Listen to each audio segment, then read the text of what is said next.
Hey everybody, good morning. Welcome to the Lunchtime Devo with Bo-O. That's right, get your food out, get ready to go. Let's get in the Word a little bit, enjoy a little time in the Bible. What a concept, huh? Gosh, what if we all just thought a little more biblically in our world? Might be a lot better place, right?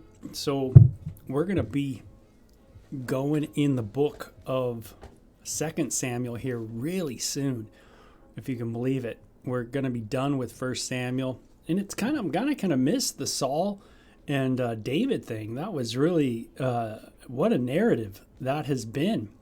And for those who have never really gone through that section of the Bible, hopefully you kind of go, wow, this is really, really what a story. And, you had Samuel, the last judge in the Bible before a king is selected, and that was Saul. And then Saul, not so good. That was the people's choice. And when the people choose, a lot of times us humans choose the wrong person.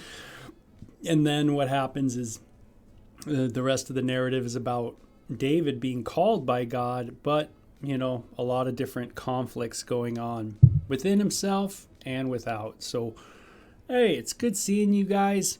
So the book we're going to go into is the next book, 2 Samuel. It's going to be a continuation of the narrative of the life of David. So let's read, though, 1 Samuel 31 this afternoon and see what it has to say. It says, "Now the Philistines attacked Israel." Hey, that sounds pretty familiar from the book. "And the men of Israel fled before them."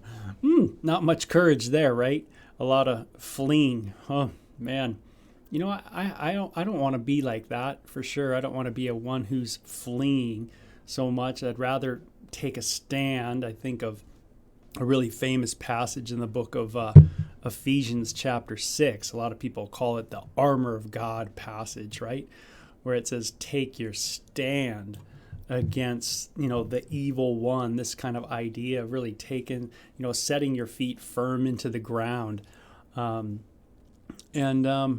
what I want to do. I don't want to be someone who just flees and runs and, especially run away from things I shouldn't be running away from. I need to really look at it in the eye and have the courage to stand. And especially I want that when I die. I think of that, a lot, that, gosh, I want to have the ability, the faith, the fortitude, the intellectual knowledge of Christ to stand, and not become, shifty, and especially not flee.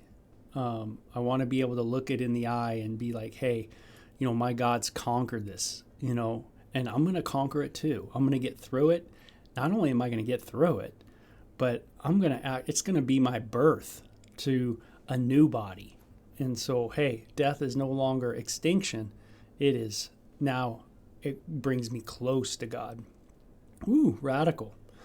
So it says they fled and many were slaughtered on the slopes of Mount Gilboa. Oh, man, what a bummer, right? Gosh. So what a vicious time, huh? Wartime is no fun. And remember, 1 Samuel is a lot of war. Judges, 1 Samuel, 2 Samuel, tons of war. The Philistines closed in on Saul and his sons, and they killed 3 of his sons, Jonathan, Abinadab, and Malchishua. The fighting grew very fierce around Saul, and the Philistines' archers caught up with him and wounded him severely. So Saul gets wounded by the archers of the Philistines. Already 3 of his sons have died. Tragic, right? You know what I like, though, is that Saul's in the battle. I do like that. He's not just hanging out at his house as kind of the king. He's kind of right there, He's just moving forward. He's in the battle. He's in the fight. He's with his sons, and I like that. Am I with my, am I with people in their battles, or do I flee from them? Do I join in with their trials or their suffering or whatever it is? Something to think about, huh? And Saul groaned to his armor bearer, "Take your sword and kill me before these pagan Philistines come to run me through and taunt me and torture me." He knows the kind of torture tactics of the day. And it says, but his armor bearer was afraid. Remember, David at one point was his armor bearer, but no longer, right? And this armor bearer was afraid and would not do it. So Saul took his own sword and fell on it. Ooh. When his armor bearer realized that Saul was dead, he fell on his own sword and died beside the king. Wow. sounds like a Shakespeare, kind of thing, right? Just very tragic. If this was a movie, God, this would definitely be a tragic part. So Saul, his 3 sons, his armor bearer, and his troops all died together that same day. Oh, again, I remember listening to a song when I was growing up called, Die With Your Boots On.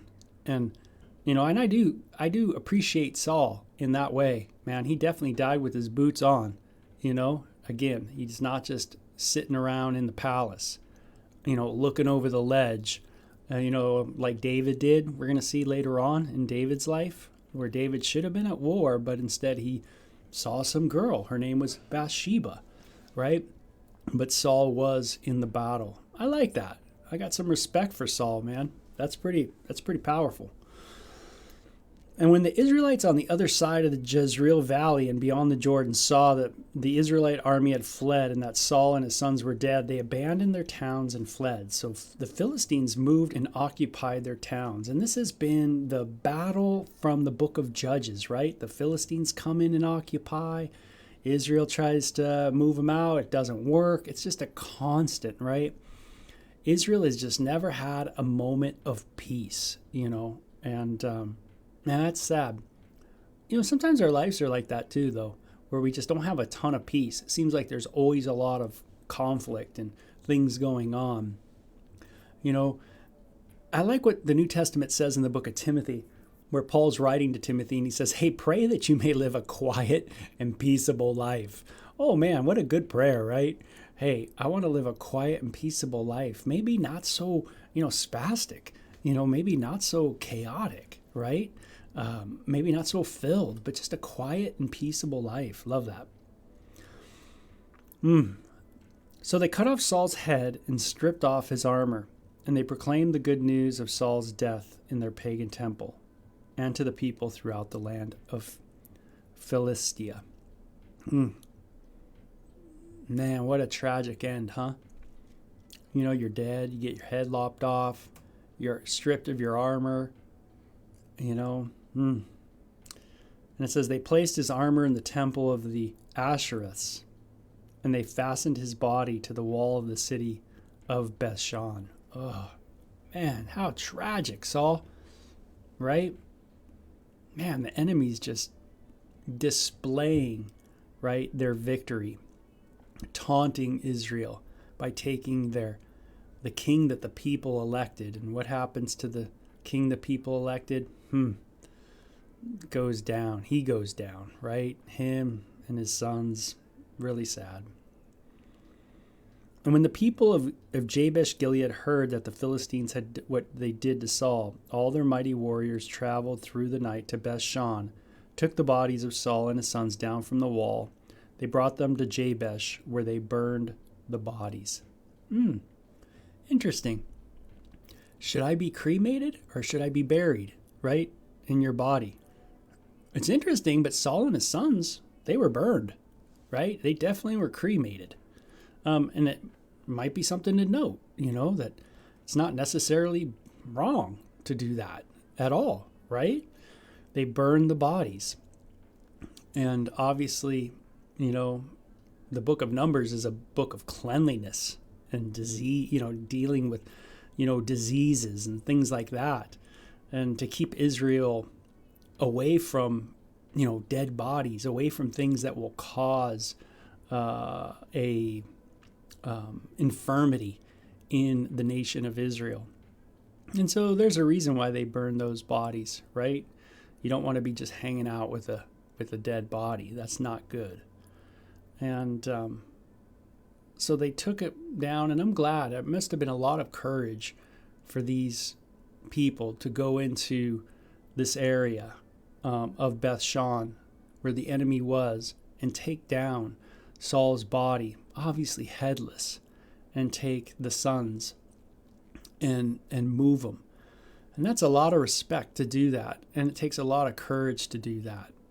And that's a kind of courage, I want to see in my life, and that sometimes there is going to be things that I'm going to need to go through, and I need to kind of get up at night and do it. I need to make sure I'm very aware and very cognitive, and I want to have this kind of diligence to be able to do what needs to be done with that courage. And I love that about these people. Man, they're doing it. But how radical, right? I'm sure I've seen this in some kind of movie or show before. And then they took their bones and buried them beneath the tamarisk tree at Jabesh, and they fasted for 7 days. So it's not like the people looked at Saul and his sons and went like, oh gosh, we're glad that's done. No, there was a lot of respect for Saul. And, a lot of times Saul gets a bad rap. And, as the book ends, on such a grim note with the, just the military defeat of Saul, I like to always reflect on Saul and say, man, yeah, he had issues, and there's no doubt, just like David has issues. But I'm glad he did go out this way, and I think there's something to be said there. Sometimes our lives are, we could have, rough stuff go on all throughout it, and I was thinking about my mom's life, of course, since she passed away so recently. But I think of all the rough parts. I have so many wonderful notes from my mom of times that she's written me, and she's always done this cool thing on my birthday where she would give me parts of her diary and stuff so I could read it. So I get to know my mom even more intimately. And, there was so much conflict in her early years, and a lot like Saul, just a lot of bad mistakes, a lot of moving away from God, a lot of fear in the heart, a lot of insecurities. And then there's these moves towards God, and it's just this gyration.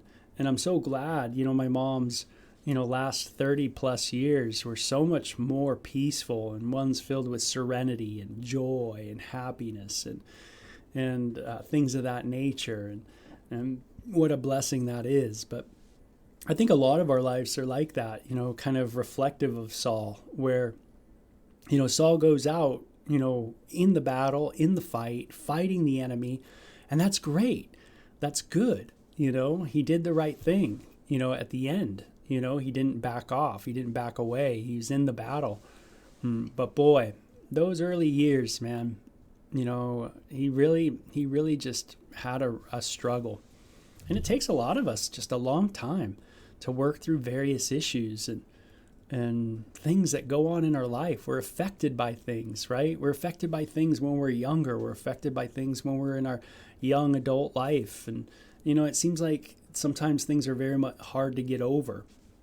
But as we, look upon Christ, as we remember, our call, what was Saul's call? Well, it was to fight against the enemies of Israel. He was to be king of Israel. And it's great that at the end he's doing it. He is fighting against the Philistines. Great. Remember when Goliath came? He shrinked away, right? He didn't go out and fight. See, there's, but at the end he's doing it. And, that's how I want to finish well. I definitely want to finish well. And I'm not there yet. And I would imagine you're not there yet too. And, but boy, wouldn't it be great if we could, just number our days, learn to number our days, and know that there is going to be an end, to our days. And, just to take every day as though it's that, it could be that last one, and to live it before God, live with our call unto the Lord. What is your call? What has God called you to do? To go out, make disciples, share the love of Christ, these kind of things. Go do that. So, man, what a cool ending. I hope I was able to help with just understanding the book a little better. Again, it's a wonderful narrative of Samuel, David, and Saul for sure. And now we'll move into 2 Samuel, which of course Samuel's dead now. Saul's dead now.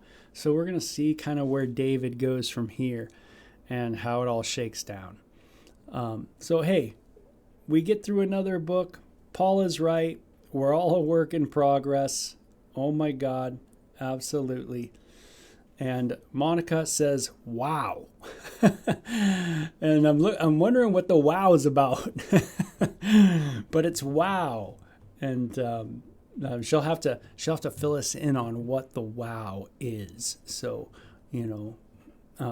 but anyway, yeah, I have, I don't know if Monica knows, but I have written books, and I'm actually going to I'm almost done with another book, but I always do a lot of writing, things like that. But my writings are about really my nonprofit ministry, which is called Running Light Ministries.